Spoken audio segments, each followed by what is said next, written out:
আজ থেকে প্রায় ১২০০ বছর পূর্বেও পবিত্র ঈদে মিলাদে হাবিবুল্লাহ সাল্লাল্লাহু আলাইহি ওয়াসাল্লাম পালন করা হতো। সুবহানাল্লাহ। তৃতীয় হিজরি শতাব্দীর মহান আল্লাহ পাক উনার ওলি সাইয়্যিদুত তাইফা হযরত জুনাইদ বাগদাদী রাহমাতুল্লাহি আলাইহি তিনি বলেন, মান হাদারা মাউলিদান নবী সাল্লাল্লাহু আলাইহি ওয়াসাল্লাম ওয়া আযযামা কদরাহু ফাকাদ ফাযা বিল ঈমানি।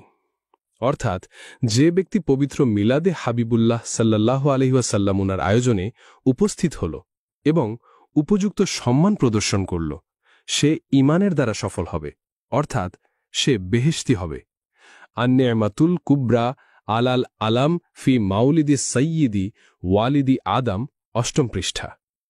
পৃথিবীর ইতিহাসে নজিরবিহীন, অনন্তকাল ব্যাপী জারিকৃত পবিত্র সাইয়্যিদুল আইয়াত শরীফ অর্থাৎ পবিত্র ঈদে মিলাদে হাবিবুল্লাহ সাল্লাল্লাহু আলাইহি ওয়াসাল্লাম উনার মধ্যে বিশেষ ইন্তেজামে আয়োজিত ৯০ দিনব্যাপী মাহফিলে অংশগ্রহণ করুন এবং হাসিল করুন মহান আল্লাহ পাক এবং উনার হাবিব হুজুর পাক সাল্লাল্লাহু আলাইহি ওয়াসাল্লাম উনাদের সন্তুষ্টি মুবারাক।